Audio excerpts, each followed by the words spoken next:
Assalamualaikum warahmatullahi wabarakatuh.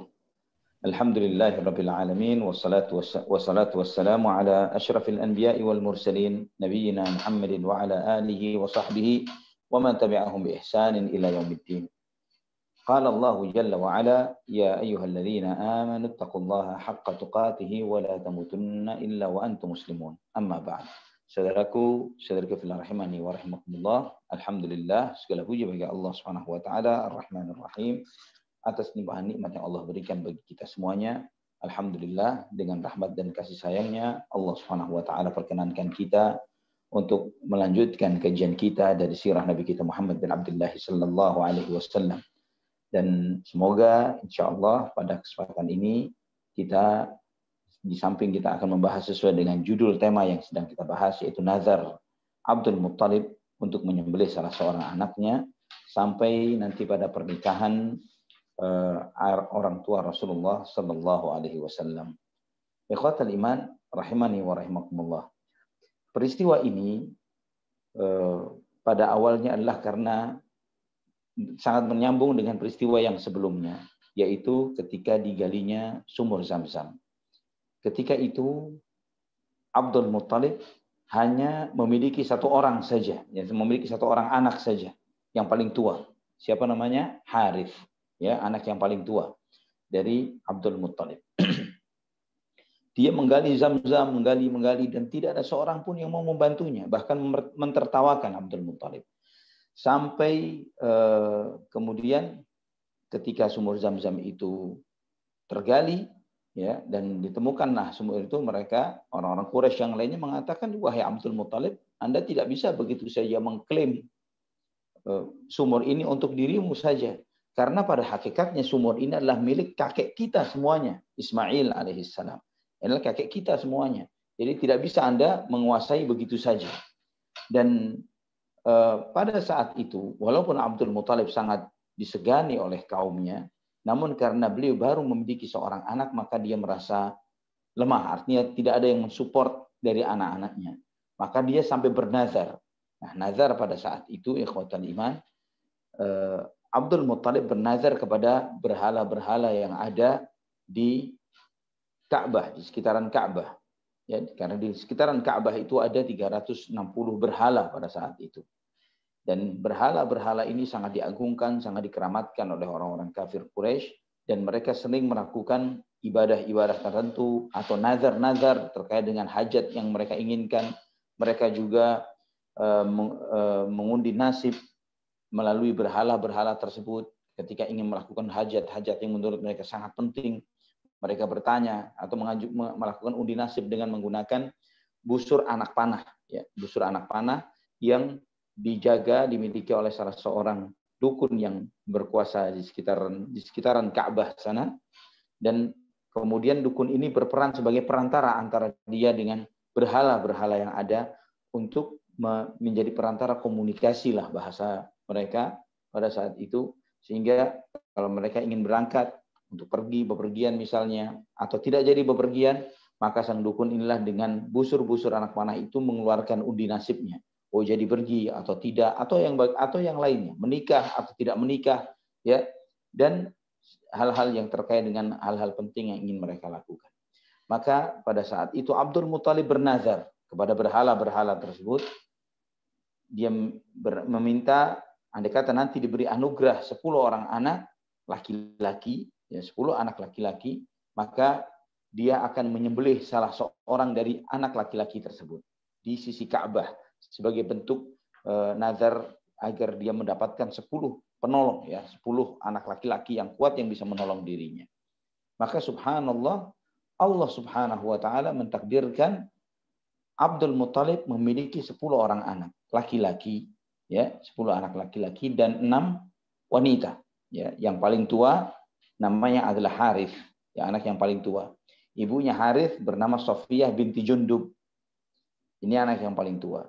Anak yang berikutnya Zubair, ya. Ibunya adalah Fatimah binti Amr bin Auf dari suku Bani Makhzum. Ya, anak yang kedua laki-laki Zubair. Saya sebutkan 10 anak laki-lakinya dulu, baru anak-anak wanita dari Abdul Muttalib. Ini merupakan paman dan bibi Rasulullah sallallahu alaihi wasallam, ya di antaranya adalah ayah beliau sallallahu alaihi wasallam. Harits yang paling tua, ibunya Harits Sofia binti Jundub. Kemudian yang kedua Zubair. Ya, ibunya adalah Fatimah binti Amr dari Bani Makhzum. Anak ketiga Abu Lahab. Ya, Abu Lahab ini namanya Abdul Uzza. Ibunya adalah Aminah binti Hajar. Anak yang keempat Muqawwam. Ya, ibunya bernama Halah bintu Wuhaib. Anak kelima Dirar.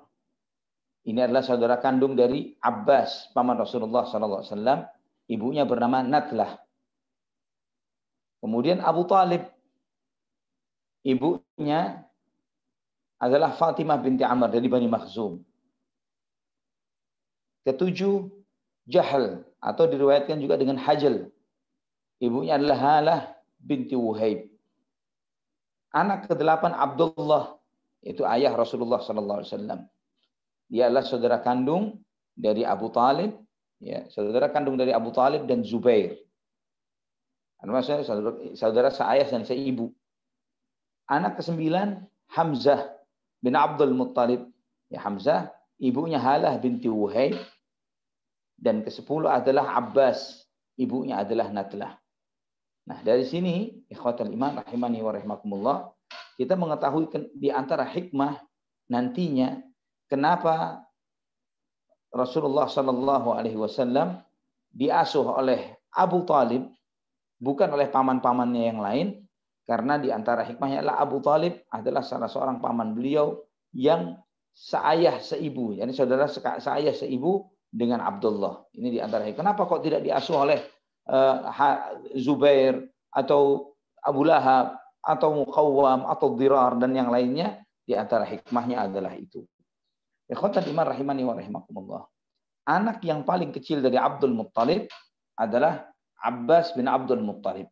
Ya, berbeda dengan apa yang disampaikan oleh Ibnu Ishaq yang dia mengatakan di dalam kitab sirahnya bahwa anak yang paling kecil adalah Abdullah, ayah Rasulullah sallallahu alaihi wasallam. Ini tidak tepat, ya, tidak benar, karena riwayat-riwayat yang menegaskan bahwa menunjukkan Hamzah itu lebih muda dari Abdullah. Ya, Hamzah lebih muda dari Abdullah dan Abbas lebih kecil dari Hamzah. Ya, Abbas lebih kecil dari Hamzah. Jadi yang rajih adalah anak yang paling kecil adalah Abbas, ya, Abbas bin Abdul Muttalib, sedangkan Abdullah lebih tua dari itu. Adapun kalau dikatakan bahwa Abdullah adalah anak yang paling kecil dari ibunya, itu benar. Jadi ibu dari Abdullah ini dia kan satu kandung dengan Abu Talib. Jadi ibunya adalah Fatimah Al-Makhzumiyah. Dan Fatimah Al-Makhzumiyah dari Abdul Muttalib memiliki 3 orang anak, Zubair, Abu Talib, dan Abdullah. Abdullah anak yang paling kecil dari ibunya ini. Ikhwatal iman rahimani wa rahimakumullah. Adapun anak wanita ada 6. Sofiyah, Ummu Hakim, yang dikenal juga panggilannya Baydha karena sangat putih orangnya. Atikah, Umaymah, Arwa, dan Barrah. Ya, saya ulang, ada 6 orang bibi Rasulullah SAW. Sofiyah, Ummu Hakim, yang Ummu Hakim ini sangat putih orangnya sehingga digelari dengan Baydha. Atikah, Umaymah, Arwa, dan Barrah. Ikhwatal iman rahimani wa rahimakumullah. Ketika 10 anak laki-laki ini mereka tumbuh dewasa, ya, artinya tumbuh sudah mulai balik, sudah mulai besar, maka Abdul Muttalib teringat dengan nazarnya itu. Dan dia ingin menunaikan nazarnya. Dia tahu bahwa hal ini tidak akan mudah. Bagaimana dia menyampaikan kepada anak-anaknya bahwa dia harus menyembelih salah seorang dari mereka. Maka Abdul Muttalib mengumpulkan anak-anaknya dan berkata, wahai anak-anakku, dulu saya bernazar begini dan begitu dan sebagainya.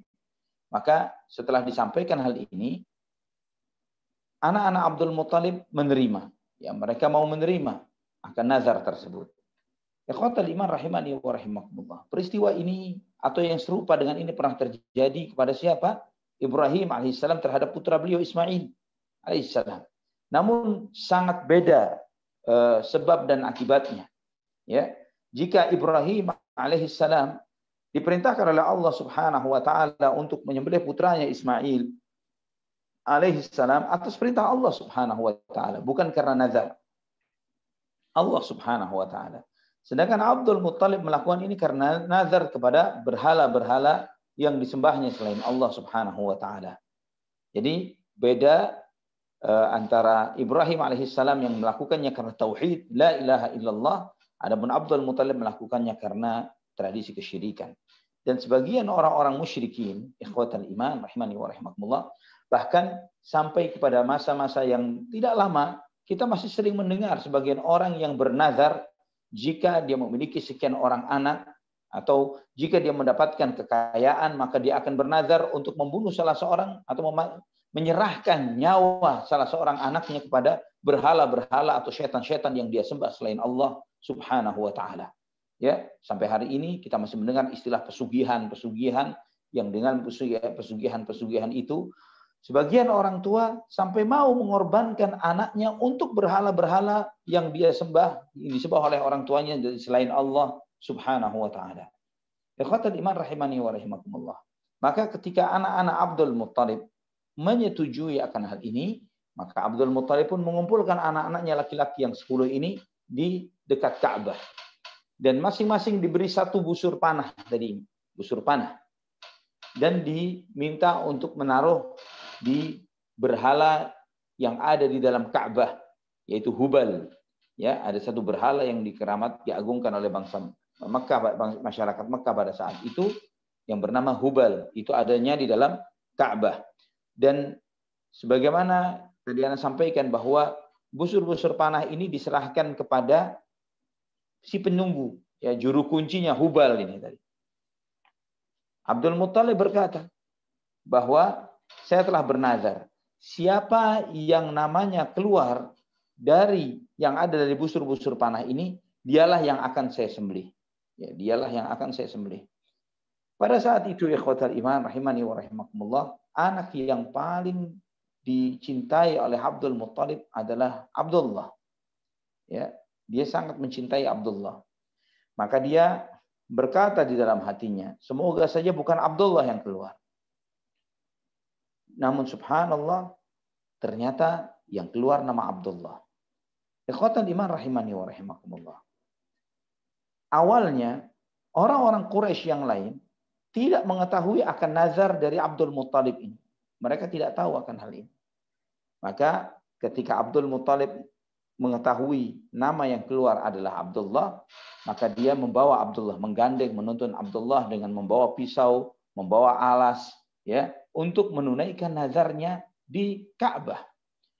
Ketika sampai di dekat Ka'bah, mereka melihat orang-orang Quraisy dan bahkan pembesar-pembesarnya melihat apa yang ingin dilakukan oleh Abdul Muttalib. Mereka bertanya, ya Abdul Muttalib, apa yang ingin kau lakukan? Abdul Muttalib menceritakan nazarnya, bahwa saya bernazar begini dan begitu dan saya ingin menunaikan nazar saya. Maka pembesar-pembesar Quraisy yang lainnya pun mengingatkan Abdul Muttalib untuk berhenti melakukan hal tersebut dan tidak meneruskan niatnya. Mereka sangat menghalanginya, termasuk juga keluarga dari ipar-iparnya Abdul Muttalib dari Bani Makhzum, ya, keluarga dari ibunya Abdullah. Ya, keluarga dari ibunya Abdullah dari Bani Makhzum, mereka sangat menghalangi Abdul Muttalib untuk merealisasikan niat ini. Mereka mengatakan, ya Abdul Muttalib, engkau adalah tokoh kami. Andai kata engkau melakukan hal ini, maka ini akan menjadi sunnah, jadi sesuatu kebiasaan yang akan ditiru oleh orang-orang sesudahmu untuk menyembelih salah seorang anak laki-laki. Ya, bahkan tidak cukup sampai di sana, saudara-saudara dari Abdul Muttalib sendiri, yang lainnya saudara-saudara Abdullah, menghalang-halangi ayahnya untuk melakukan hal itu. Maka setelah mendapatkan perlawanan dari masyarakat Quraisy yang ada pada saat itu, termasuk tokoh-tokohnya dan bahkan anak-anaknya sendiri, ikhwatal iman rahimani wa rahimakumullah, Abdul Muttalib berkata, terus apa yang saya lakukan? Saya telah bernazar. Ya, saya telah bernazar. Maka kemudian mereka bermusyawarah dan mereka mengatakan, datang saja kepada salah seorang dukun, ya, yang ada di negeri Hijaz. Mereka mengatakan, kita datang ke dukun itu dan kita minta kepadanya bagaimana memberikan solusi terhadap masalah ini. Ini menunjukkan kepada kita, ikhwatal iman, bahwa kondisi kesyirikan itu sudah sedemikian mengakar pada bangsa Quraisy pada saat itu. Sedikit-sedikit mereka datang ke dukun, mereka datang ke tukang ramal, mereka datang ke orang-orang pintar, ya. Dan subhanallah, kebiasaan syirik ini masih sering terjadi di masyarakat kita. Dan ini sangat jauh berbeda dengan nantinya ketika Rasulullah Shallallahu Alaihi Wasallam pertama kali menerima wahyu di Gua Hira. Ketika Nabi SAW menerima pertama kali menerima wahyu di Gua Hira, beliau SAW sangat ketakutan, minta diselimuti oleh Khadijah. Kemudian kemana Nabi SAW diantarkan oleh Khadijah untuk menanyakan kondisinya? Apakah diajak ke dukun? Apakah diajak kepada orang tukang ramal, orang pintar? Tidak, diajak kepada Warakah bin Naufal. Ya, diajak kepada Warakah bin Naufal, salah seorang tokoh yang dikenal memiliki pemahaman terhadap Alkitab. Ya, seorang Nasrani pada saat itu. Kemudian setelah melihat ciri-ciri Nabi SAW, maka dia pun beriman kepada Rasulullah SAW. Maka mereka pun berangkat ke Hijaz, Abdul Muttalib, dan bertanya kepada dukun tersebut, menceritakan kisahnya dan menyampaikan hal itu. Maka sang dukun seperti biasanya, dia mengatakan, tunggu, ya, besok saya akan menyampaikan kepada kamu setelah saya mendapatkan wangsit. Ya, setelah dapat wangsitnya, sang dukun ini berkata kepada Abdul Muttalib, berapa diah atau denda karena tidak sengaja membunuh di antara kalian? Ya, denda ketika misalnya membunuh seseorang, berapa yang harus bagaimana menebus nyawa yang telah tanpa sengaja dibunuh? Ya, dijawab oleh Abdul Muttalib, 10 ekor onta.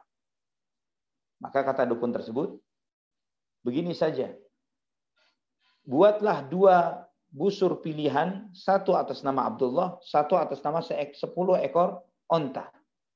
Ya, 10 ekor onta. Jika keluar nama Abdullah, maka kamu harus menebus dengan 10 ekor onta. Ya, dan ditambah 10 lagi. Sampai yang keluar adalah onta tersebut. Ya, jika keluar nama Abdullah, kamu harus menebus 10 ekor onta dan plus 10 lagi. Maka, ikhwatal iman rahimani wa rahimakumullah, pulanglah Abdul Muttalib ke Mekah dan melakukan apa yang disarankan oleh sang dukun ini tadi. Dia membawa 2 busur panah, yang satu ditulis nama Abdullah, yang satu lagi 10 ekor onta.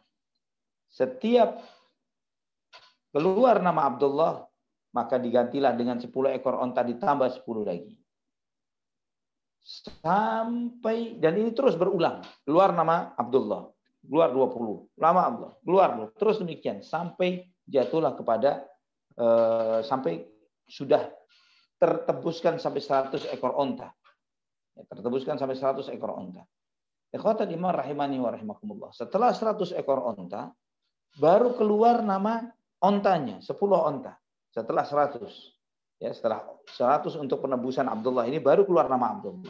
Maka orang-orang Quraisy mengatakan, wahai Abdul Muttalib, nah sekarang sudah keluar nama 10 onta, bukan Abdullah. Sekarang Tuhanmu sudah ridho kepadamu. Maka saatnya lah kamu sudah tidak perlu lagi memperhatikan akan nazarmu. Namun Abdul Muttalib mengatakan, tidak, saya tidak mau begitu saja. Saya akan melakukan undian ini selama 3 kali. Jika sampai 3 kali keluar nama 10 ekor onta, maka itu adalah indikasi bahwa Tuhanku atau sang Tuhan ini percaya menerima nazarku. Maka dilakukan 2 kali, 3 kali, dan setelah itulah ternyata keluar 10 ekor onta terus. Maka dari sini ikhwatal iman, Abdul Muttalib tidak lagi menyembelih Abdullah dan menggantikannya dengan 100 ekor onta. Dan 100 ekor onta itu disembelih oleh Abdul Muttalib dan dibagi-bagikan kepada siapapun dan apapun. Ya, dibagikan kepada manusia, dibagikan kepada burung, kepada binatang-binatang dan yang lain sebagainya. Dan ikhwatal iman rahimani wa rahimakumullah, perlu diingat bahwa nazar yang dilakukan oleh Abdul Muttalib ini adalah nazar syirik. Yang sayangnya sebagian kaum muslimin masih sering melakukan nazar syirik ini. Mereka datang kepada kuburan tertentu, kepada wali-wali yang dianggap keramat, ya, kuburan wali-wali yang dianggap keramat, atau benda atau tempat-tempat yang dianggap keramat. Kemudian dia menyampaikan nazar dan niat dan hajatnya nanti jika saya diangkat sebagai pejabat, saya berniat akan begini dan begitu. Yang satu lagi nanti, jika saya mendapatkan jodoh, saya berniat begini dan begitu. Yang satu lagi dia mengatakan nanti kalau saya mendapatkan kekayaan sejumlah ini, saya bernazar begini dan begitu. Terus demikian. Dan itu adalah nazar-nazar syirik yang diperangi oleh Islam, diperangi oleh risalah dan dakwah Rasulullah sallallahu alaihi wasallam. Ikhwatal iman rahimani wa rahimakumullah, perlu diingat bahwa di dalam hal ini terdapat sebuah hadis yang sangat populer, hadis tersebut, yaitu Nabi SAW bersabda, "Ana ibnu dzabihain." Aku adalah anak dari dua orang yang hampir disembelih. Ya, hadis ini sangat populer. Setiap guru-guru sirah menyampaikan hadis ini, seringkali menyampaikan tentang menceritakan peristiwa ini, menyampaikan ana ibnu dzabihain. Aku adalah anak dari dua orang yang hampir disembelih, yaitu pertama Ismail alaihissalam, kemudian yang kedua adalah ayahnya Abdullah. Hadis ini diriwayatkan oleh Imam Al-Hakim dalam Mustadraknya, beliau mendiamkannya, namun Al-Imam Az-Zahabi mengatakan isnaduhu wahin, sanadnya lemah. Ya, walaupun populer, tapi hadis ini tidaklah hadis yang sahih, tapi adalah sanad yang hadis yang lemah. Al-Imam Al-Qurtubi beliau mengatakan hadzal hadits la hujjata fihi li'anna sanadahu la yathbut, bahwa hadis ini tidak bisa dijadikan sebagai hujjah karena sanadnya tidak sahih. Ibnu Katsir juga mengatakan yang sama, beliau mengatakan gharib jiddan, sangat aneh. As-Suyuti rahimahullah dalam fatwanya beliau mengatakan hadis gharib, hadis yang aneh, dan di dalam sanadnya ada beberapa perawi yang tidak dikenal. Al-Imam kemudian Syekh Al-Albani rahimahullah beliau mengatakan dalam silsilah ad-dhaifah hadis ini tidak ada asalnya. Ya, tidak memiliki asal sama sekali. Jadi walaupun populer bukan berarti sebuah hadis itu sahih. Harus ditanyakan kepada ulama ahli hadis, dan seringkali terutama di zaman kita saat ini kita mendapatkan orang yang membicarakan tentang ini dengan itu, mengutip ayat, mengutip hadis, namun ternyata hadisnya sama sekali tidak pernah diucapkan oleh Nabi kita Muhammad sallallahu alaihi wasallam. Sebagai contoh hadis yang sangat populer dan sangat biasa kita dengar di telinga kita, namun ternyata hadis itu tidak ada dasarnya sama sekali, adalah hadis ikhtilafu ummati rahmah. Perselisihan umatku adalah rahmat. Hadis ini sangat populer dan seringkali diucapkan tidak hanya oleh orang-orang awam, bahkan oleh para dai dan ustadz bahkan sekalipun, ya, mengatakan bahwa perselisihan umatku adalah rahmat. Sedangkan mengatakan seperti itu menunjukkan atau mengisyaratkan, memberikan konsekuensi, jika perselisihan rahmat maka persatuan adalah azab, dan ini mustahil. Ya. Dan terlebih lagi hadis itu la aslalah, hadis itu tidak ada dasarnya.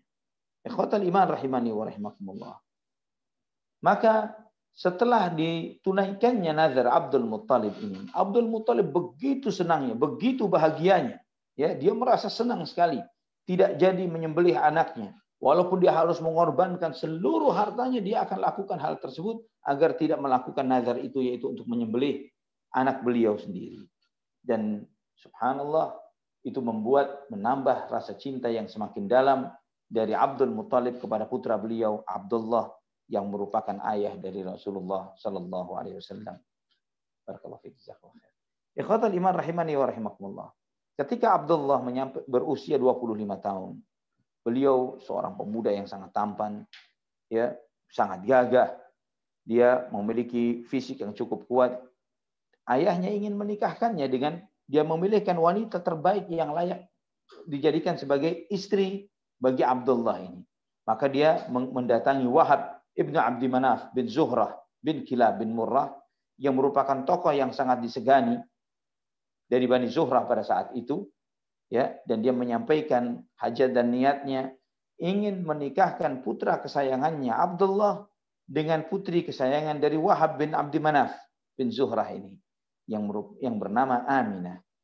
Dan akhirnya ikhwatal iman rahimani wa rahimakumullah, pada saat itu Aminah adalah wanita Quraisy yang memiliki nasab terbaik dari sisi ayah dan ibunya. Ayahnya adalah pemimpin Bani Zuhrah, ya, yang memiliki kedudukan yang sangat disegani dan dihormati. Maka dinikahkanlah Abdullah dengan Aminah, ya, di kota Makkah. Ibnu Ishaq mengatakan ketika menyampaikan tentang nasab ayah dan ibunya Rasulullah SAW, Ibnu Ishaq berkata, "Fakana Rasulullah sallallahu alaihi wasallam awsat qaumihi nasaban wa a'zamahum syarafan min qibali abihi wa ummi. Bahwa Rasulullah SAW adalah nasab yang terbaik dan yang paling mulia baik dari jalur ayah maupun dari jalur ibunya. Ya, menunjukkan kemuliaan Rasulullah SAW. Dan ini ikhwatal iman rahimani wa rahimakumullah, menyebutkan tentang nasab Nabi, bahwa nasab beliau adalah nasab yang paling agung, yang paling mulia, yang paling menonjol dari kaumnya, menunjukkan pilihan Allah Subhanahu wa taala akan sosok Rasulullah sallallahu alaihi wasallam. Ya, akan sosok Rasulullah sallallahu alaihi wasallam. Siapa yang seperti beliau? Siapa yang memiliki nasab mulia seperti Rasulullah sallallahu alaihi wasallam? Ya, yang memiliki keluhuran dan keunggulan nasab baik dari jalur ayahnya maupun dari jalur ibunya, dari keturunan orang-orang besar, dilahirkan dari orang-orang besar yang bersinambungan nasabnya sampai kepada Nabiullah Ibrahim alaihissalam. Ikhwatal iman rahimani wa rahimakumullah. Terdapat sebuah kisah yang tidak sahih, yang bahkan sangat munkar terkait tentang ayah Rasulullah SAW. Dan ini perlu disampaikan, kadang seringkali musuh-musuh Islam ingin mengotori perjalanan hidup Nabi Muhammad SAW, sehingga mereka mengutip riwayat-riwayat yang tidak populer, bahkan dan tidak populer. Kenapa tidak populer? Karena sangat lemah, dhaif. Sehingga tidak, sebagian karena saking lemahnya sudah sedemikian saja ditinggalkan oleh ulama-ulama sebelum kita, maka kisah itu pun tidak sampai kepada kita. Namun seringkali orang-orang yang sok meneliti, sok mendalami, sok mengkaji, ya, para orientalis dan orang-orang yang membenci Islam, mereka kemudian memunculkan riwayat-riwayat yang lemah, yang sangat jelas lemahnya di mata para ulama ahli hadis, dan kemudian disampaikan kepada masyarakat awam kaum muslimin supaya kita termakan dan tertipu dengan riwayat-riwayat lemah ini tadi. Nah, riwayat seperti apakah yang tidak sahih dan bahkan munkar ini? Yaitu sebagaimana yang disebut oleh Ibnu Ishaq di dalam tabaqatnya, ya, Ibnu Sa'ad dalam tabaqatnya dan Ibnu Ishaq di dalam kitab sirahnya menyampaikan bahwa ada seorang wanita di masa itu yang mencintai Abdullah bin Abdul Muttalib, mencintai ayah Rasulullah SAW. Namun dia ingin menawarkan dirinya untuk berzina dengan ayah Rasulullah SAW. Kenapa? Karena wanita ini mengira dan melihat, setiap melihat wajah Abdullah, wajahnya bersinar. Ya, setiap melihat Abdullah, wajahnya bagus dan bersinar.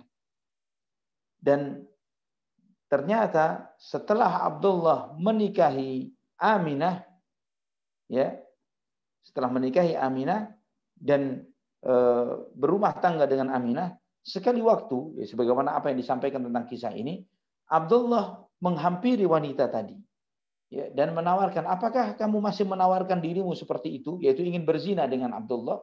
Maka wanita ini berkata, lah, saya tidak mau.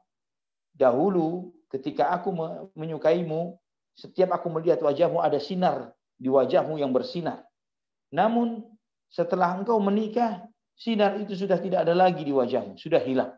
Ya, kisah ini adalah kisah yang sangat munkar secara nasab, secara sanad maupun matannya. Ya, dan banyak sekali pembahasan dari para ulama ahli hadis di dalam menyebutkan kekacauan dan keguncangan dari riwayat ini, simpang siurnya riwayat ini. Ada di antara ketika menyebutkan tentang riwayat itu, menyebutkan tentang siapa sebenarnya sang wanita ini. Ya, ada yang mengatakan dalam salah satu riwayat adalah dari Khaz'amiyah, dari Bani Khaz'am. Ada yang mengatakan dari Bani Sa'ad, dari Asad, Quraisy.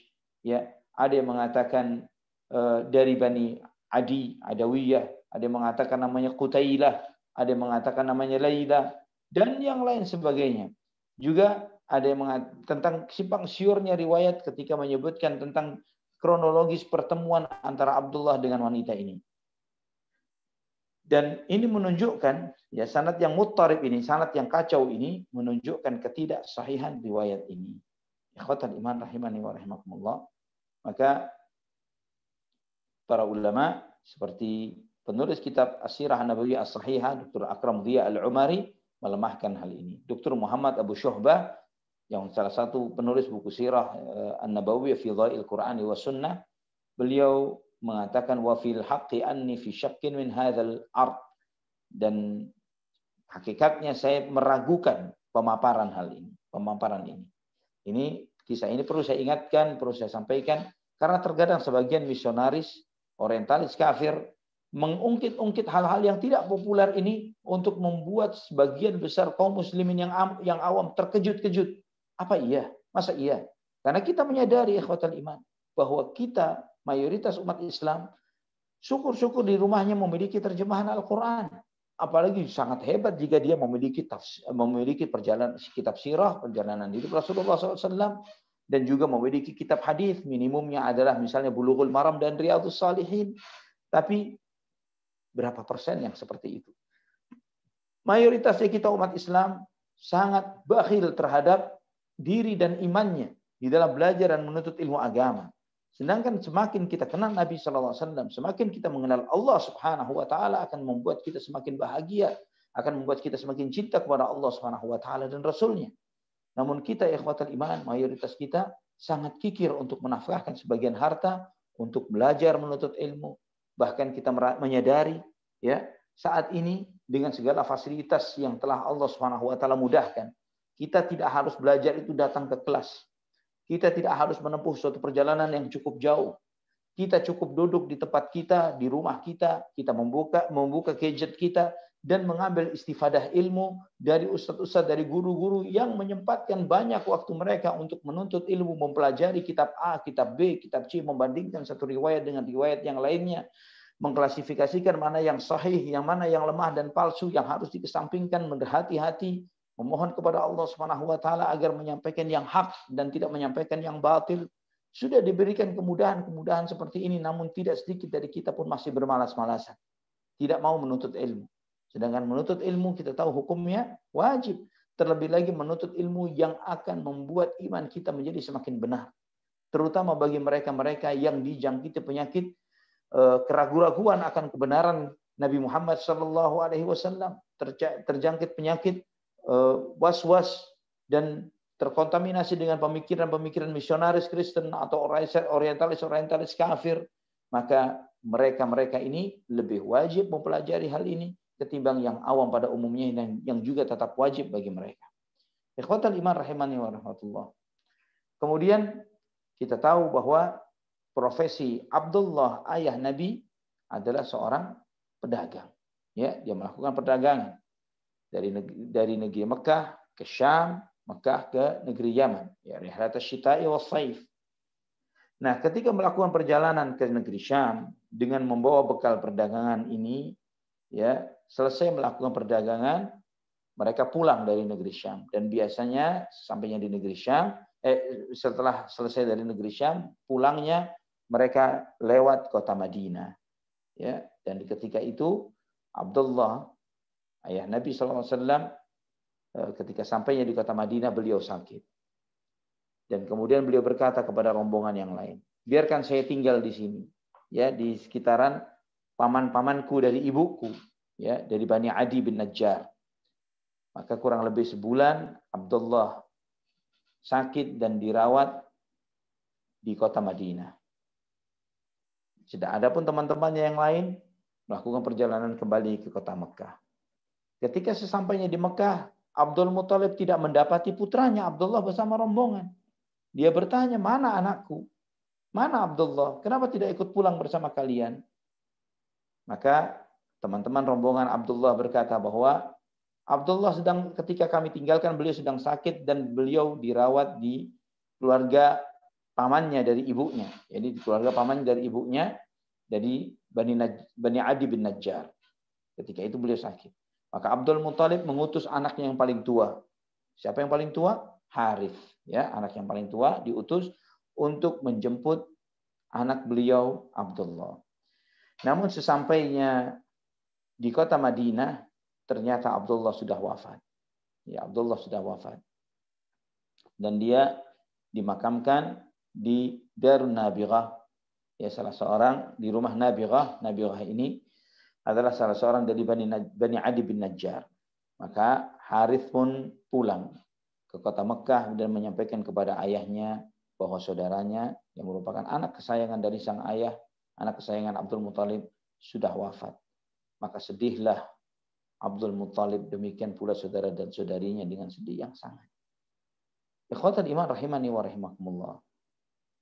Kita harus menyadari bahwa perjalanan hidup Nabi Shallallahu Alaihi Wasallam adalah sesuatu yang telah digariskan oleh Allah Subhanahu Wa Taala, agar Allah Subhanahu Wa Taala menunjukkan bagaimana Nabi Shallallahu Alaihi Wasallam dididik dan dibesarkan dan dididik dan diasuh langsung oleh Allah Subhanahu Wa Taala, tanpa intervensi dari pemeliharaan dari seorang ayah yang sangat sayang kepada beliau Shallallahu Alaihi Wasallam, atau seorang ibu yang begitu kasih dan mencintainya. Inilah kenyataan kehidupan Nabi kita Muhammad Shallallahu Alaihi Wasallam. Beliau dari terlahir di muka bumi sampai beliau wafat, beliau tidak sekalipun mengenyam masa kehidupan di mana beliau SAW sempat memanggil nama ayah kepada seseorang seumur hidupnya. Beliau tidak kenal sosok seorang ayah sama sekali. Bahkan sosok seorang ibu yang merupakan pilar kehidupan bagi seorang anak hanya dialami oleh Nabi SAW sampai usia beliau 6 tahun. Ini kenyataan hidup, ujian hidup yang dijalani oleh Nabi kita, kekasih Allah Subhanahu wa taala, pilihan Allah Subhanahu wa taala dari seluruh makhluknya, Muhammad bin Abdullah sallallahu alaihi wa ala alihi wa sahbihi wasallam. Ikhwatal iman rahimani wa rahimakumullah. Ketika Abdullah wafat, saat itu istri dari Abdullah, Aminah, sedang hamil. Ya, kurang lebih hamil 2 bulan. Ya.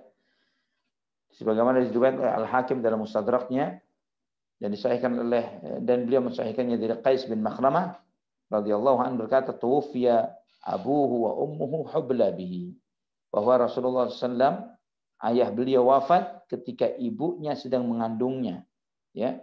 Al-Hafidz Ibnu Katsir menyampaikan maksud dari riwayat ini, ya, maksudnya adalah bahwa ibu Rasulullah SAW ketika itu sedang mengandung Rasulullah SAW, dan ketika itulah wafatlah ayah beliau Abdullah.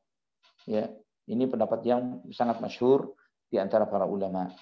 Sebagian ulama ada yang memperselisihkan tentang apakah Nabi SAW terlahir dalam kondisi ayahnya sudah wafat atau wafatnya setelah terlahirnya Nabi SAW. Ya, sebagaimana disampaikan oleh Al-Imam Ibnu Qayyim dalam kitab Zadul Ma'ad di jilid yang pertama halaman 75, terjadi perselisihan di antara ulama tentang wafat ayahnya Rasulullah SAW. Apakah beliau wafat ketika Rasulullah SAW dalam kandungan atau wafat setelah dilahirkannya Nabi SAW? Ada sebagian orang mengatakan bahwa setelah kelahiran Nabi baru wafatlah sang ayah. Namun ini pendapat yang sangat lemah, dan tahu dari mana kita kelemahannya? Sangat terbukti dengan firman Allah di dalam surat Ad-Duha ayat 6. Alam yajidka yatiman fa'awa. Alam yajidka yatiman fa'awa. Bukankah Allah Subhanahu wa taala mendapatimu sebagai seorang anak yang yatim dan Allah Subhanahu wa taala memelihara dirimu? Allah Subhanahu wa taala dengan tegas menyebutkan di dalam ayat ini bahwa Nabi sallallahu alaihi wasallam dahulunya adalah yatim, anak yatim, yang artinya adalah seorang anak yang ditinggal wafat oleh ayahnya. Ikhwatal iman rahimani wa rahimakumullah. Berapa usia Abdullah ketika beliau wafat? Ya, Abdullah ayah Nabi. Usia Abdullah wafat, ketika beliau wafat, usia beliau adalah 25 tahun.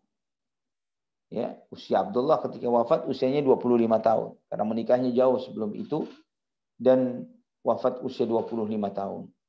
Dan Nabi Shallallahu Alaihi Wasallam memiliki beberapa warisan. Ya, walaupun tidak banyak.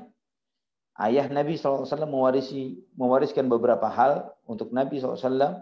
Ya, di antaranya ada 5 ekor onta, beberapa ekor kambing, dan juga seorang budak wanita dari Habasyah. Nah, ini seorang budak wanita yang Masya Allah yang luar biasa. Namanya adalah Barakah. Ya, namanya adalah Barakah. Dan kita mengenalnya dengan sebutan Ummu Aiman. Ya, Ummu Aiman radhiyallahu anha wa ardhaha. Seorang wanita yang sangat sayang kepada Rasulullah sallallahu alaihi wasallam, dan Rasulullah sallallahu alaihi wasallam pun sangat sayang kepada beliau, Ummu Aiman. Ummu Aiman ini adalah yang mengasuh, memelihara Nabi Shallallahu Alaihi Wasallam dari sejak Nabi SAW bayi sampai Nabi SAW dewasa, sampai SAW nanti ketika menjadi Nabi. Ketika Nabi SAW menjadi Nabi, Ummu Aiman radhiyallahu anha di antara wanita yang pertama kali memeluk Islam. Ya, dia termasuk wanita yang pertama kali hijrah ke Habasyah dan termasuk wanita yang pertama kali hijrah ke Madinah. Kita tahu Rasulullah SAW memiliki seorang budak kesayangan yang dimerdekakan oleh Nabi SAW. Siapa?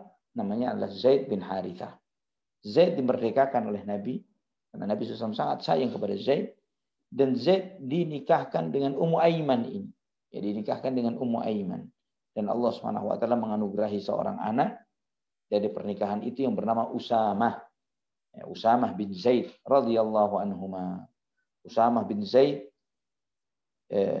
hibbin Nabi sallallahu alaihi wasallam, juga anak kecil yang sangat disayang oleh Nabi karena ayahnya adalah Zaid bin Harithah yang di masa jahiliyah sebelum dilarangnya penisbatan nama anak angkat kepada ayah angkatnya, selalu dikenal dengan nama Zaid bin Muhammad, Zaid putra Muhammad, karena saking sayangnya Nabi kepada Zaid.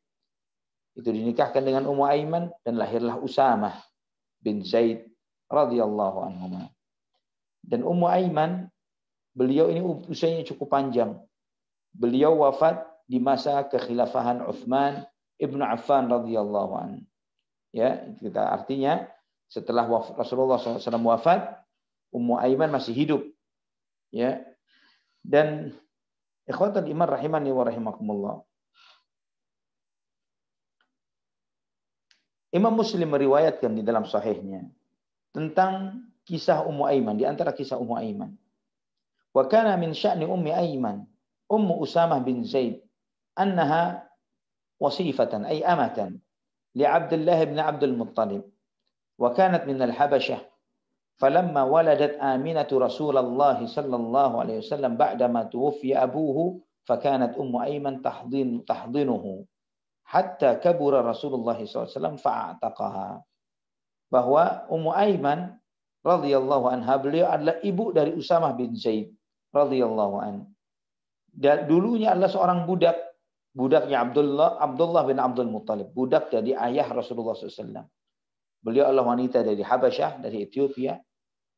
Ketika Aminah, ibu Nabi SAW, melahirkan Rasulullah SAW, maka Ummu Aiman yang memelihara dan menjaga Rasulullah SAW sampai ketika Rasulullah SAW dewasa.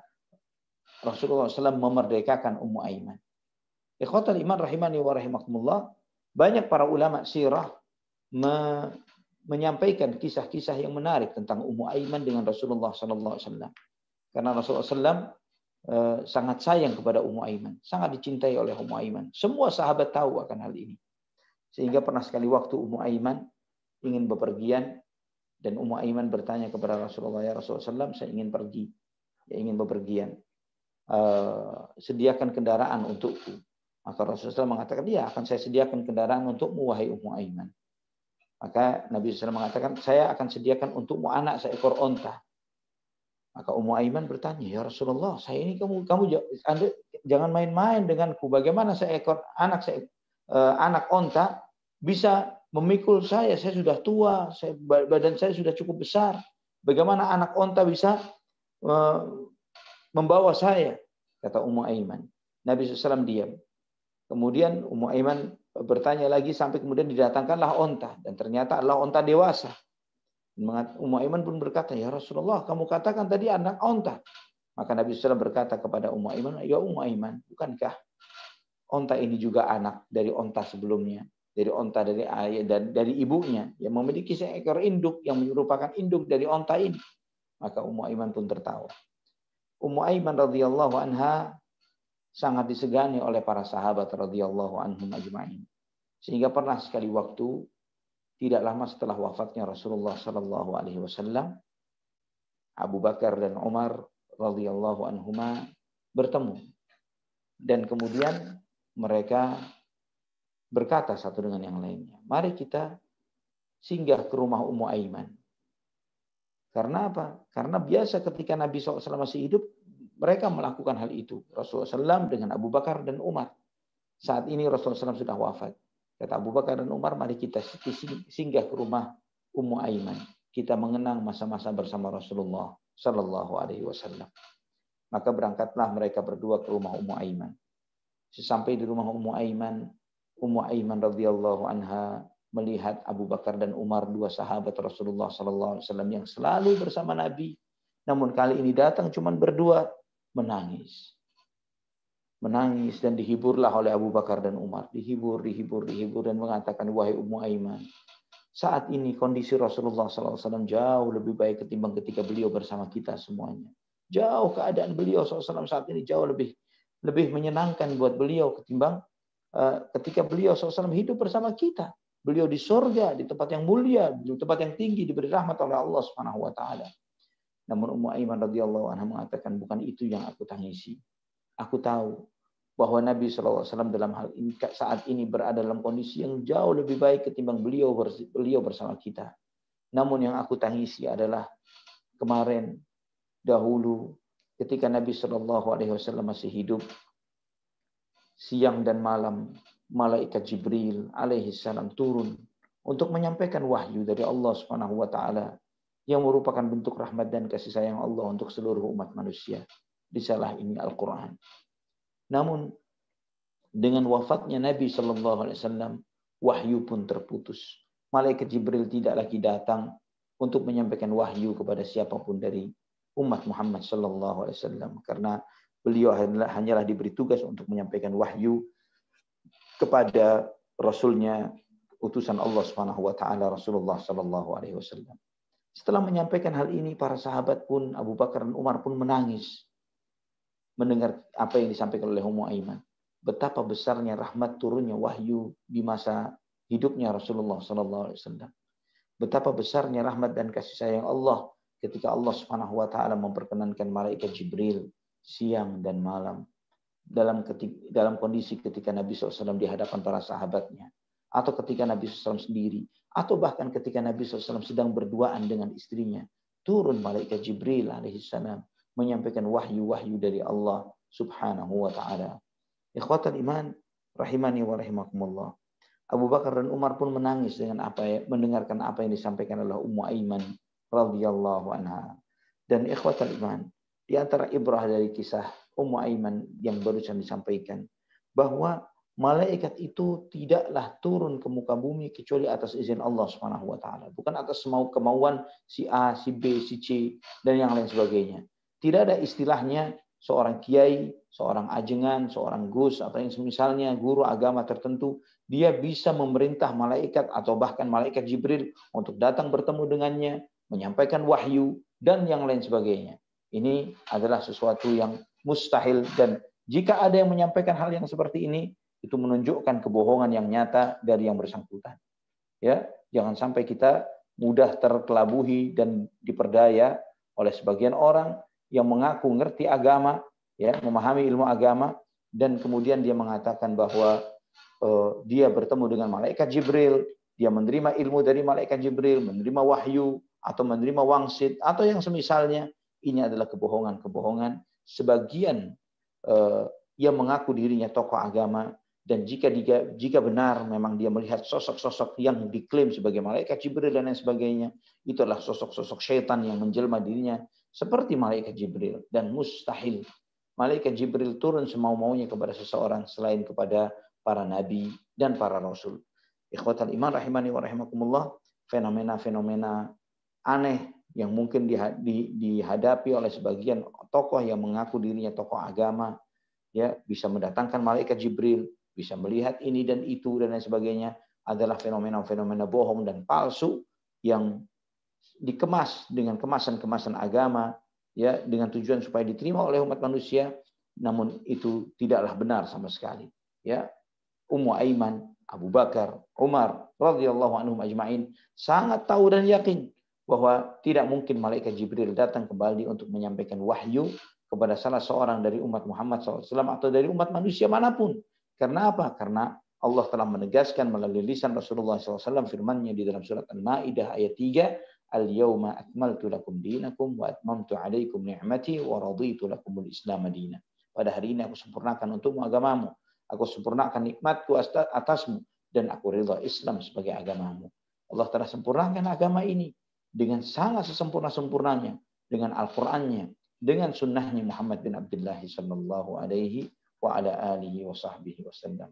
Ini ikhwatal iman rahimani wa rahimakumullah, sedikit pemaparan yang terkait dengan nazar Abdul Muttalib dan kemudian pernikahan Abdullah dengan ibu Rasulullah SAW Aminah, kemudian wafatnya beliau, dan bagaimana Aminah mengandung Rasulullah Sallallahu Alaihi Wasallam, yang nantinya insya Allah pada kesempatan akan datang kita akan membahas secara khusus tentang kelahiran Rasulullah Sallallahu Alaihi wa ala alihi wa sahbihi wasallam. Dan nanti ketika kita membahas tentang peristiwa kelahiran Nabi, kita akan membahas, ya, karena begitu banyaknya berita yang beragam macam tentang terkait dengan kelahiran Nabi Sallallahu Alaihi Wasallam ini. Ada riwayat-riwayat yang sahih dan tidak sedikit pula riwayat-riwayat yang populer namun dhaif dan lemah dan bahkan tidak ada dasarnya sama sekali, yang tidak sedikit menyebabkan sebagian orang bersikap ghulu, ya, dan mengagung-agungkan secara berlebihan tentang sosok Nabi kita Muhammad Sallallahu Alaihi Wasallam atau tentang masa kelahiran beliau Sallallahu Alaihi Wasallam, seakan-akan bahwa hanya mereka yang tahu akan masa kelahiran Nabi Sallallahu Alaihi Wasallam. Mereka tidak sadar atau mereka lupa atau mereka tidak tahu, ya, bahwa apa yang disampaikan ini juga dipahami oleh para sahabat radhiyallahu anhum ajma'in, juga dipahami oleh para tabi'in dan tabi'ut tabi'in, dipahami oleh para imam. Mereka tahu bahwa Nabi Sallallahu Alaihi Wasallam lahir pada bulan Rabiul Awal, ya. Tapi siapa di antara para imam, para ulama baik dari kalangan sahabat tabi'in dan tabi'ut tabi'in yang mereka sangat tahu akan waktu kelahiran Nabi Sallallahu Alaihi Wasallam, kemudian mereka mengkultuskan secara berlebihan terkait dengan masa kelahiran Rasulullah Sallallahu Alaihi Wasallam. Yang nantinya insya Allah pada kesempatan berikutnya kita akan lebih mendalami lebih dalam tentang peristiwa-peristiwa yang teriring dengan kelahiran Nabi Sallallahu Alaihi wa ala alihi wa sahbihi wasallam. Mungkin sampai di sini Kang Zai, kalau mungkin ada yang ditanyakan dari para pemirsa. Barakallahu fikum. Barakallahu fiik Ustaz. Seperti biasa insya Allah sudah ada pertanyaan di sini, pertanyaan dari seorang akhwat. Assalamualaikum Ustaz, izin bertanya, jika seseorang ingin berkurban jauh-jauh hari sudah mengatakan saya mau membeli kambing untuk berkurban besok, apakah hal ini termasuk nazar, dan apakah jika diniatkan nazar tidak boleh memakan daging kurbannya? Demikian Ustaz pertanyaannya. Masya Allah. Ya, niat untuk membeli kambing korban berbeda dengan nazar. Ya, nazar itu hukumnya dilarang. Ya, nazar itu hukumnya dilarang. Bahkan para ulama di antaranya Syekhul Islam Taimiyah mengatakan bahwa nazar itu hukumnya haram.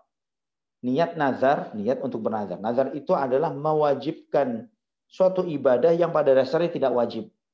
Ya, contoh misalnya, ya, ibadah umroh sunnah, ibadah umroh sunnah. Namun ketika ada orang, saya bernazar, jika proyek inilah terjadi, saya dapatkan, saya niat umroh. Dari sunnah jadi wajib ketika dia mengatakan nazar itu. Ya, atau ibadah-ibadah yang lainnya, puasa Senin Kemis misalnya, atau puasa Daud sunnah. Namun seseorang bernazar, jika saya diterima sebagai pegawai negeri, saya bernazar setahun penuh saya akan puasa Daud misalnya. Puasa Daud pada hukumnya sunnah dasarnya. Namun ketika dia bernazar seperti itu, dari sunnah berubah menjadi wajib. Dan para ulama mengatakan bahwa hukumnya adalah haram karena mengilzamkan diri, mewajibkan suatu ibadah yang pada dasarnya tidak wajib bagi dirinya. Dan tidaklah seseorang itu bernazar kecuali orang itu bakhil di dalam beramal. Ya. Namun ketika sudah bernazar, maka dia wajib menunaikan nazarnya selama bukan berkonten maksiat. Ya. Jika dia sudah bernazar, dia wajib menunaikan nazarnya selama konten nazar itu bukan sesuatu yang bersifat maksiat. Misalnya nazar untuk memutuskan hubungan dengan orang tuanya, misalnya saya bernazar kalau saya mendapatkan cintanya si fulanah, ya saya akan putuskan hubungan saya dengan orang tua saya demi cintanya si fulanah misalnya. Nah, itu yang seperti itu adalah haram hukumnya. Dan yang seperti ini tidak boleh ditunaikan. Itu nazar. Namun ketika niat beramal, ya nanti insya Allah misalnya sebelum Idul Adha, jika sudah masuknya musim haji, saya berniat untuk membeli kambing kurban. Apakah ini nazar? Bukan. Ini termasuk niat untuk beramal soleh. Ya. Dan apakah daging kurban boleh dimakan oleh yang mengorbankannya? Boleh. Karena Nabi SAW sendiri bersabda, kulu wa tasaddaqu waddakhiru. Ya, makan, sedekahkan dan simpanlah. Wallahu a'lam bishawab. Baik Ustaz. Ya. Berikutnya ada pertanyaan dari Umi Yati. Nah. Oh, sama pertanyaannya. Kemudian dari Ukhti Yuniarti ya. Bertanya tentang apabila ada seseorang mempunyai firasat akan meninggal apabila ana dititipkan oleh keluarga terutama terjadi pada ana karena supir ana meninggal dunia, apabila ana bernazar sanggup dititipkan ke keluarga, apabila nazar tersebut tidak dijalankan, apakah itu berdosa? Demikian pertanyaannya. Saya masih ingin lebih jelas tentang pertanyaan. Betul. Untuk Ukhti Yuniarti mohon konfirmasi ini pertanyaannya karena Anda juga bacanya ini antara titik komanya kurang tepat gitu ya. Betul. Ini silakan Ukhti Yuniarti langsung interaktif dengan Ustadz Ali untuk mengkonfirmasi pertanyaannya. Teman-teman panitia mohon di unmute untuk jamaah atas nama Ukhti Yuniarti. Sementara sebelum itu boleh yang lain mungkin? Baik, yang lain aja dulu ya. Ya, boleh. Kemudian bagi yang lainnya, insya Allah pertanyaannya dari sebentar saat ini ada di bawah. Dari Hidayat. Baik, silakan Ukhti Yuniati. Maksudnya begini Pak Ustadz, kan saya punya supir saya itu punya firasat mau meninggal. Nah kita kan nggak tahu ya itu akan meninggal. Nah itu sudah beberapa kali beliau itu berbicara begitu. Ya. Nah dititipkan keluarga itu titip istri saya itu udah lebih dari 10 kali. Nah kita pas ketemu itu terakhir ya wajahnya sangat ya subhanallah sih Pak Ustadz, itu sangat bersih. Itu masuk kalau kita belajar nih enggak belum apa kalau kita misalkan lupa menjalankannya itu akan berdosa nggak Pak Ustadz? Nazarnya apa? Dititipkan istrinya. Karena yang begini, wallah alam shawab. Saya akan jawab sesuai dengan apa yang Anti ceritakan. Iya. Yang pertama, yang bersangkutan yang memiliki firasat beberapa kali berfirasat bahwa dia akan meninggal dunia. Namun sampai beliau sudah wafat belum saat ini? Udah. Sudah wafat? Udah. Berapa lama? Udah sebulan udah 3 bulan Pak. 3 bulan yang lalu. 3 bulan sakit yang lalu. Atau bagaimana? Beliau itu tertabrak truk. Baik. Seringkali ikhwatal iman, firasat yang seperti ini bukan datangnya dari Allah Subhanahu wa taala tapi datangnya dari syaitan. Ya, membuat bayangan seseorang ketakutan yang berlebihan akan kematian dan akhirnya dia terjadi sesuai dengan apa yang bayangan-bayangan ketakutan itu. Ada salah seorang teman yang saya tahu di Jawa Timur yang beliau mendapatkan bisikan bahwa dia akan mati. Bahkan ditentukan waktunya, jam sekian hari ini. Subhanallah, dia sangat ketakutan yang luar biasa. Dan karena dia kenal dengan beberapa orang ustadz, akhirnya disampaikanlah kepada salah seorang ustadz tentang perasaan firasat ini. Maka ustadz itu pun mengatakan begini, coba kita tunggu pada hari dan jam yang telah ditentukan. Ya, pada hari dan jam yang telah ditentukan. Jika benar bahwa mati, ya memang kita akan lakukan apa yang menjadi kewajiban yang hidup terhadap yang mati. Namun ternyata pada jam itu pada hari itu yang bersangkutan tidak mati. Maka disampaikan bahwa ini bukan dari Allah, ini dari jin, dari syaitan. Karena langsung mudah teridentifikasi, maka segera dilakukan terapi, diruqyah sampai akhirnya kemudian beliaunya sembuh, alhamdulillah, dan alhamdulillah saat ini malah menjadi salah seorang ustadz yang mengobati orang lain yang menderita penyakit-penyakit yang seperti ini dengan ruqyah. Ikhwatal iman rahimani wa rahimakumullah, jika yang bersangkutan adalah orang saleh yang mendapatkan firasat yang seperti itu, orang saleh ini dia tidak akan pernah merasakan kekhawatiran begini dan begitu. Ya, dia santai saja. Dan tadi dia mengatakan, saya nitip keluarga saya nitip istri, saya nitip anak. Ini adalah titipan, itu amanah. Yang menitip maksudnya adalah amanah. Maka jika kita mengiyakan, maka kita harus menjaga sesuai dengan apa yang telah dititipkan. Ya, jika kita, oh ya benar, saya jaga nanti, insya Allah. Maka jika antum sudah dititipkan seperti itu, tapi kemudian antum melalaikannya, maka antum berdosa. Itu berdosa. Tapi ini bukan konteksnya nazar. Ini bukan nazar. Ini adalah komitmen janji terhadap yang bersangkutan yang sudah wafat terkait dengan untuk menjaga keluarganya. Wallahu a'lam bishawab. Baik, mudah-mudahan jelas untuk Ukhti Yuniarti. Berikutnya pertanyaan dari Hidayana. Assalamualaikum Ustaz Ali Hasan Bawazir Hafizahullah. Tadi disebutkan bahwa hadis yang menyebutkan akulah anak dalam kurung cucu dari dua orang yang dipersembahkan sebagai sembelihan dalam kurung Nabi Ismail dan Abdullah adalah dhaif. Mohon betul. Penjelasannya, mohon mendapat penjelasan tentang sisi pendhaifan hadis tersebut, karena setahu saya hadis tersebut dibawakan Syekh Safiyur Rahman Al-Mubarakfuri dalam kitabnya Ar-Rafiq Al-Maktum, kitab penelitian tentang Sirah Nabawiyah. Syukran wa barakallahu fiik. Wa fiikum barakallah. Perlu diingat bahwa kitab Ar-Rahiqul Maktum tidak selalu berisi hadis-hadis sahih. Ya. Penulis kitab Ar-Rahiqul Maktum ini menang penulisan sirah bukan karena kesahihan kontennya, ya, tapi adalah karena runtutnya kisah yang disampaikan. Ya, runtutnya kisah yang disampaikan. Bukan karena kesahihan riwayat-riwayat yang disampaikan oleh penulis tersebut. Jadi ikhwatal iman rahimani wa rahimakumullah, hadis tersebut adalah hadis yang dhaif, ya, karena di dalam riwayat Ibnu Sa'ad, di dalam tabaqatnya juga disebutkan di dalam Mustadrak Al-Hakim terkait dengan riwayat ini. Ketika menyebutkan riwayat-riwayat itu, malah sampai menyebutkan di antara riwayat-riwayat itu bahwa yang disembelih adalah Ishaq, bukan Ismail alaihissalam.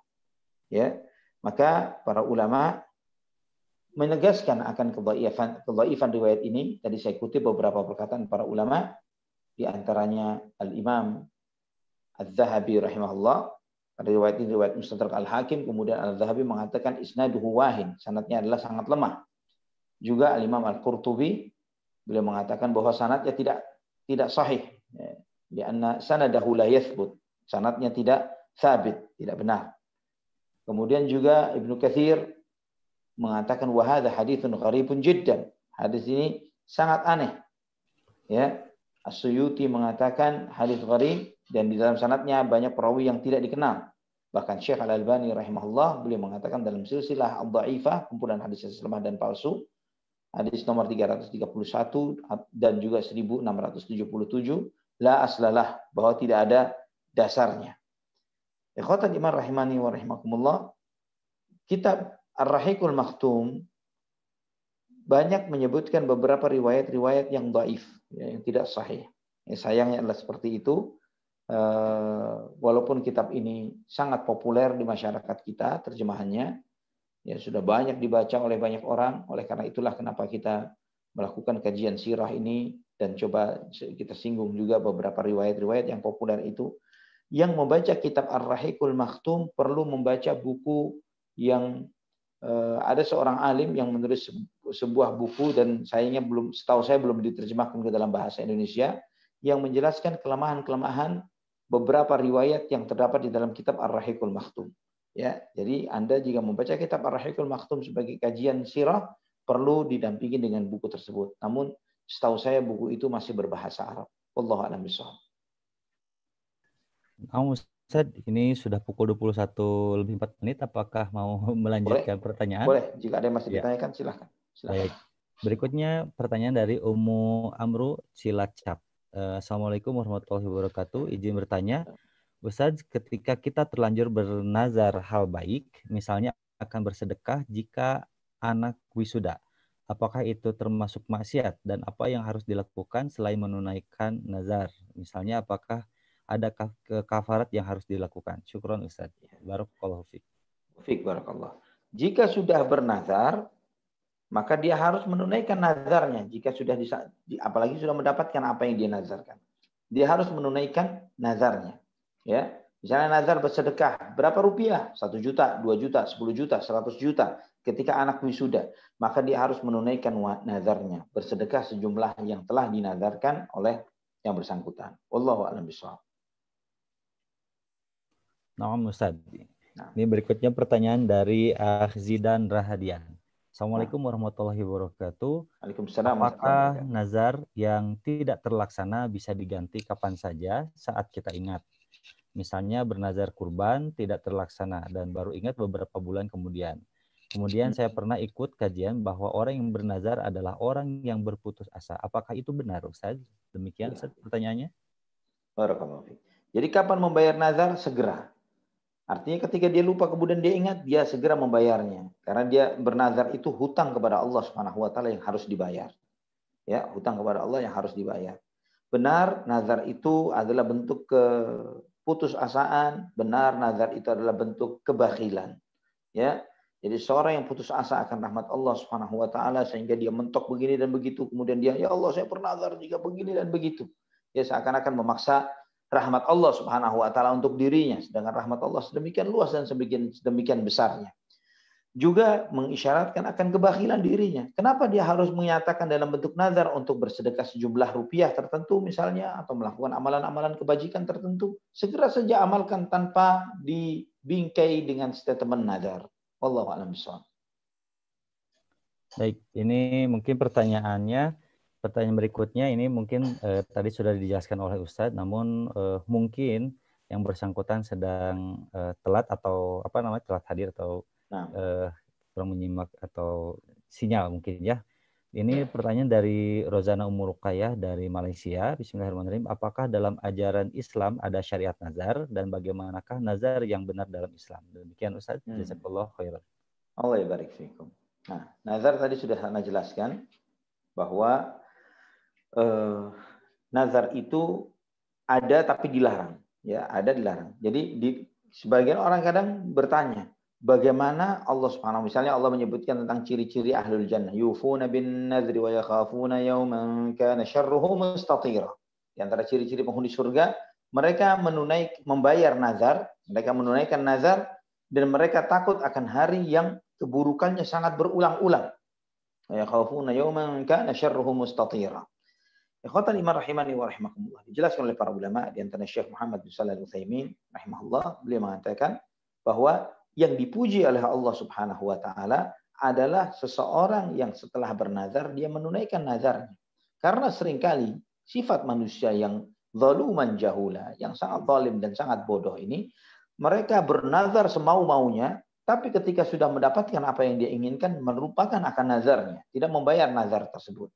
Maka sebagai konsekuensi seorang yang bernazar, dia membayar nazarnya.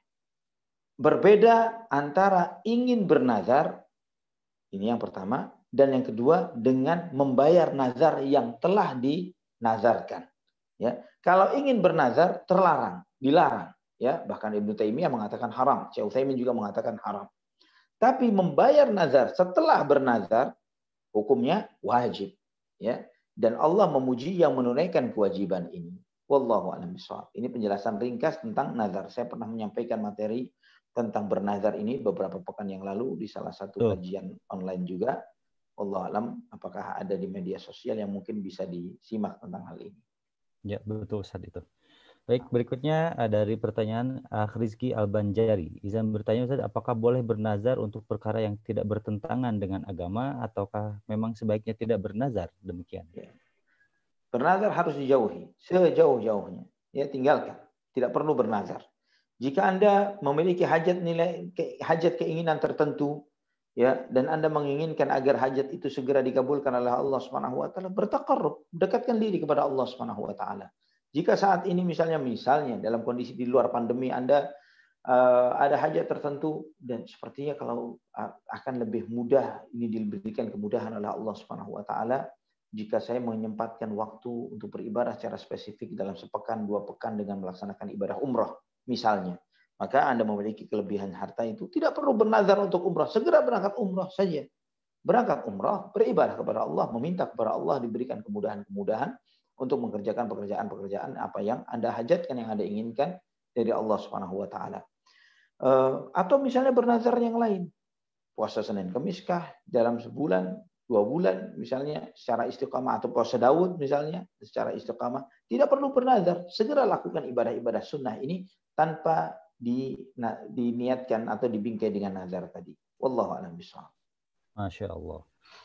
Baik Ustaz, ini berikutnya ada pertanyaan dari Ukhti saya. Assalamualaikum Ustaz. Bagaimana Ustaz menjelaskan Ummu Aiman hidup dari sebelum Nabi lahir hingga zaman kekhalifahan Utsman? Kalau boleh tahu berapakah umur Ummu Aiman secara pastinya Ustaz? Demikian. Baik.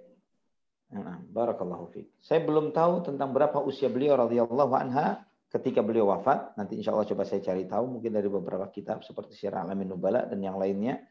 Ummu Aiman ketika mengasuh Nabi SAW beliau cukup remaja. Ya, cukup remaja. Artinya mungkin bisa jadi karena beliau adalah seorang budak. Ya, perlu dipahami bagaimana masa perbudakan itu. Budak itu jika terlahir dari orang-orang tua yang budak, maka dia adalah budak. Jadi dia bisa menjadi budak.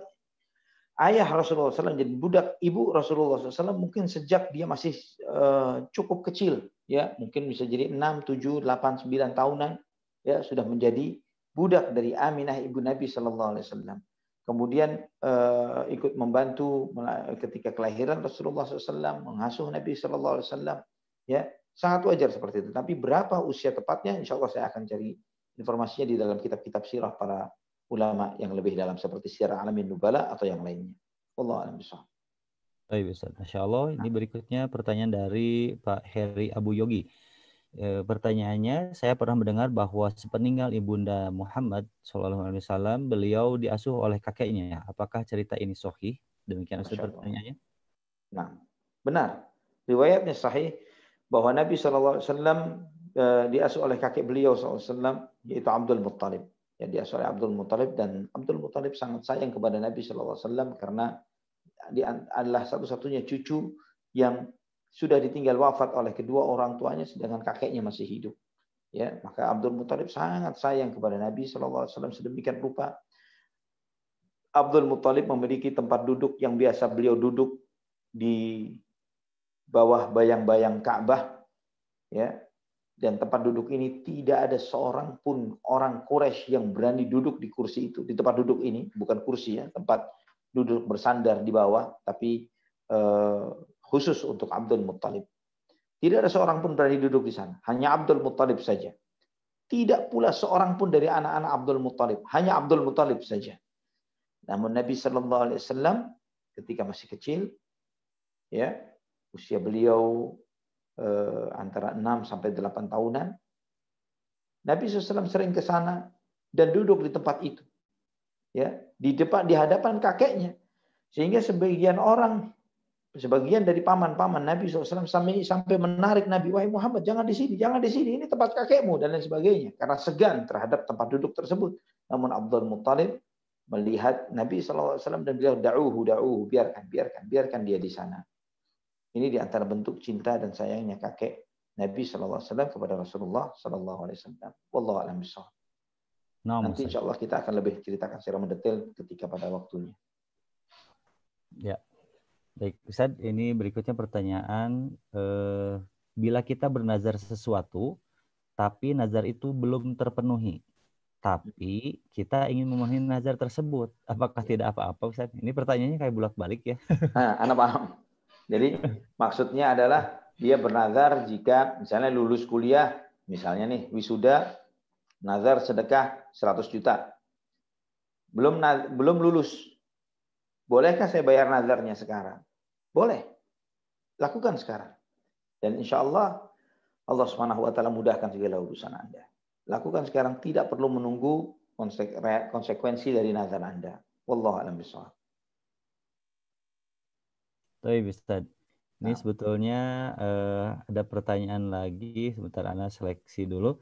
Ini karena ada dua orang yang sama, kemudian pertanyaan berbeda ya. Seperti yang disampaikan di adab tadi, bahwa satu jamaah cukup satu pertanyaan saja ya. Karena kita memberikan kesempatan juga kepada jamaah yang lain yang ingin bertanya agar mendapatkan hak yang sama. Demikian ya, mohon dipahami dan untuk dimaklumi. Berikutnya, Assalamualaikum. Apabila kita bernazar, kita tidak bisa melaksanakan. Kalau kita bisa melaksanakan, apa gantinya? Misalnya kita berpuasa sebelum penuh, sebulan penuh, di pertengahan hari terjadi sakit.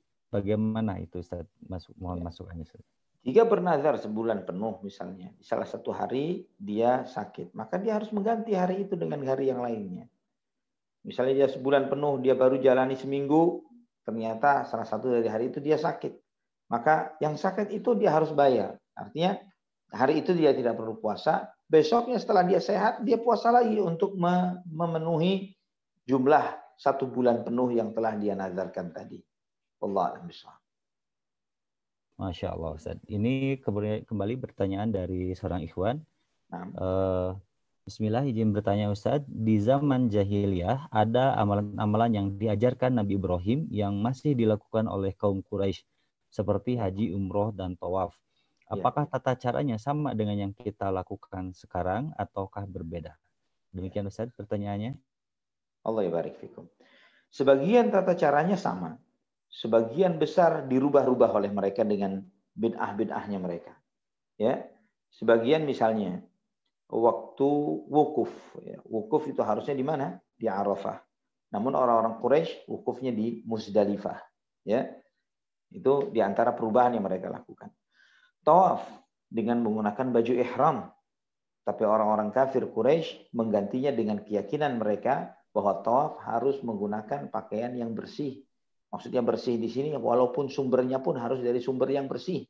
Tidak boleh berpakaian dengan pakaian yang diperoleh dari hasil kerja riba atau nipu orang atau perdagangan yang tidak jujur. Maka mereka jika punya uang yang bersih, yang benar-benar tidak bersumber dari sumber-sumber yang haram, mereka membeli pakaian khusus untuk mereka manfaatkan untuk melaksanakan ibadah haji atau umrah ya dengan baju ihram mereka.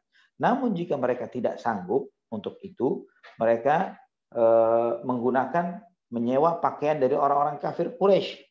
Jika tidak sanggup, maka mereka melakukan tawaf dengan telanjang. Dengan keyakinan mereka menghadap kepada Allah harus dengan harta yang bersih. Jika tidak ada, maka itulah yang mereka lakukan. Karena Allah tidak akan menerima. Ini keyakinan secara bingkainya bagus, ya. Tapi itulah semua perbuatan-perbuatan yang diada-adakan di dalam agama selalu dikesankan dengan logika yang sangat menarik, yang sangat bagus, yang logik, yang bisa diterima oleh akal pikiran manusia, namun tidak bersumber dari sumber yang hak, tidak bersumber dari Al-Quran dan Sunnah dan tuntunan yang hak, maka itu adalah batil dan tertolak. Ya, jadi ada beberapa ajaran itu yang benar, seperti contohnya adalah diyah tadi, denda karena membunuh yang 10 ekor onta, itu di antara apa yang pertama kali dilakukan oleh Abdul Muttalib dan kemudian dilegalkan dalam syariat Islam dan diberlaku dalam syariat Islam. Dan masih banyak lagi yang lain-lainnya. Wallahu a'lam bishawab. Baik Ustaz, ini satu lagi dari akhwat, dari Ukhti Ratna Kartikaning.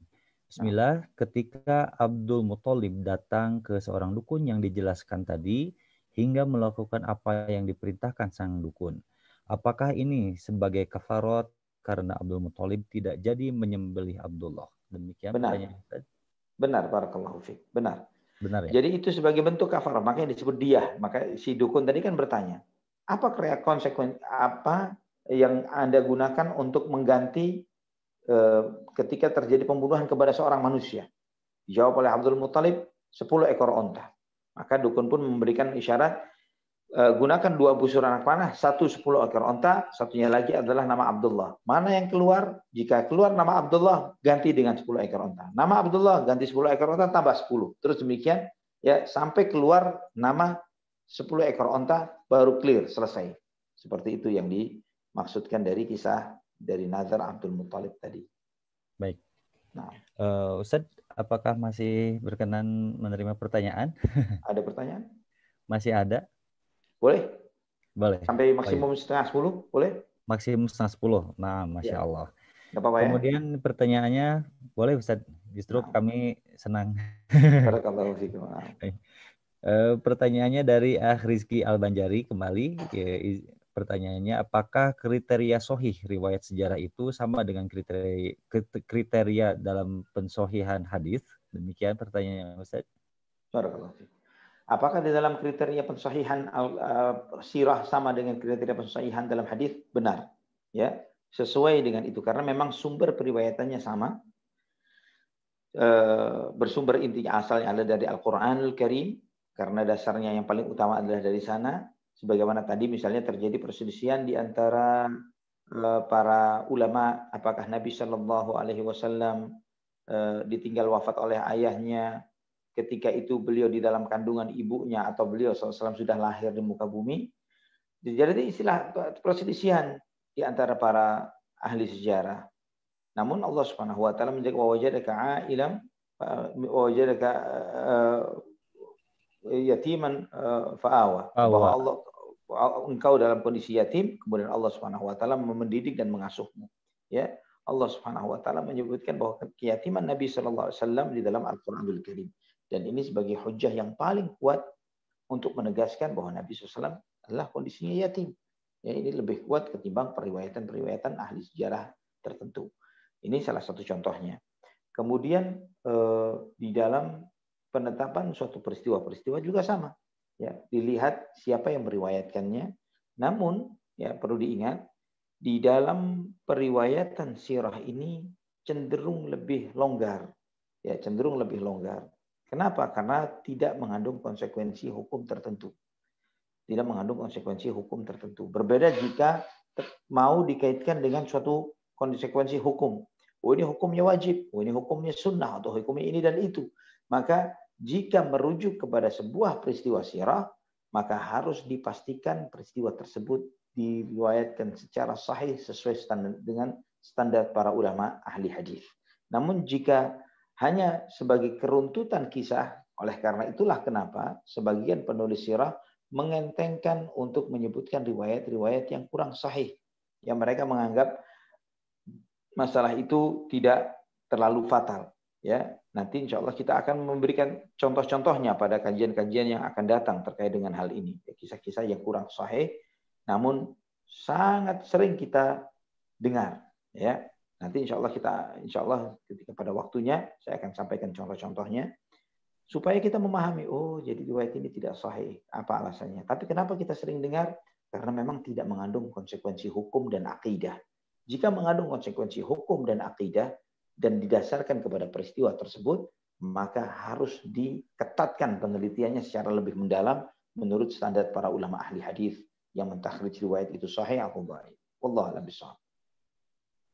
Baik Ustaz, ini pertanyaan terakhir kalau Anda lihat dari kolom chat dari Akhi Hidayana. Assalamualaikum Ustaz, Afwan. Ustaz, menyambung pertanyaan saya tadi, kitab Sirah Nabawiyah apa yang recommended selain Ar-Rahiq Al-Maktum? Nah, ada beberapa, tapi saya tidak tahu apakah kitab itu sudah diterjemahkan atau belum. Menurut ana yang paling lumayan, artinya tidak terlalu panjang lebar, menyebutkan riwayat-riwayat itu dengan hanya merujuk kepada kisah-kisah yang sahih saja, itu kitab Fiqh Sirah yang ditulis oleh Profesor Zaid bin Abdul Karim Az-Zaid. Tapi tidak bertele-telenya, ini kurang lebih edisi Arabnya kurang lebih 600 halaman. ya. Ini 600 halaman cukup besar juga, walaupun tapi kelebihan buku sirah itu adalah beliau mengambil kesimpulan-kesimpulan manfaat-manfaat dari setiap fase sejarah yang dijelaskan oleh beliau. Ini diantaranya. Kemudian ada yang ditulis oleh Ahmad Farid yang berjudul bahasa Arabnya Waqafat Tarbawiyah Ma'asiratin Nabawiyah. Ini juga salah satu buku sirah yang menurut penulisnya berusaha untuk merujuk kepada kisah-kisah yang sahih dari perjalanan hidup Nabi Shallallahu Alaihi Wasallam, dan kurang lebih mungkin 5 tahunan yang lalu Ana sudah pernah mengkaji kitab ini di salah satu masjid di Jakarta, dan alhamdulillah sudah sampai selesai buku tersebut. Adapun yang sekarang ini yang kita kaji juga, Ana juga merujuk kepada sebuah kitab yang menggunakan metode yang sama, Al-Lu'lu'ul Maknun fi Siratin Nabiyil Ma'mun. Namun kitab ini cukup besar ya. Ana berharap antum semuanya insya Allah diberi keistiqomahan, termasuk kepada Ana juga, untuk bisa bersabar menuntut ilmu dan mengenal perjalanan hidup Nabi SAW, karena buku ini ya salah satu jilidnya, dan ini saya lihat 600 halaman, ada 4 buku, ada 4 jilid ya, menjelaskan tentang sirah perjalanan hidup Nabi kita Muhammad sallallahu alaihi wasallam. Cukup banyak. Masya Allah. Kirain udah. Ya sudah, nggak apa-apa, memang sudah selesai. Sudah. Ini ada pertanyaan terakhir ini dari Ummu Farasha. Bismillah Ustaz. Afwan di luar tema. Apabila kelak saat berhaji sudah diusahakan bisa bareng dan qadarullah tahun keberangkatan haji tidak sama dengan suami, apakah istri boleh berhaji sendiri? Dalam kurung, istri usia 45 tahun, suaminya 48 tahun. Dan apakah istri tetap berdosa? Bagaimana dengan membayar mahram apabila travel menawarkan kartu mahram karena kesempatan berhaji saat ini sangat lama? Bagaimana dengan hal ini, Ustaz? Wallahu a'lam bishawab. Ana dalam konteks ini ada 3 mazhab ulama di dalam mahramnya seorang wanita di dalam safar. Ya, pendapat yang Ana lebih cenderung adalah larangan untuk bersafar tanpa mahram secara mutlak, sebagaimana yang disampaikan oleh Syekh Muhammad bin Shalih Al-Utsaimin rahimahullah. Pendapat yang kedua adalah sebagaimana yang disampaikan oleh Syekh Uthman Al-Khamis dalam salah satu kajian beliau. Beliau menyampaikan bahwa pendapat yang kedua adalah larangan bersafar tanpa mahram kecuali untuk safar haji sekali saja, yang merupakan haji yang wajib, bukan haji sunnah.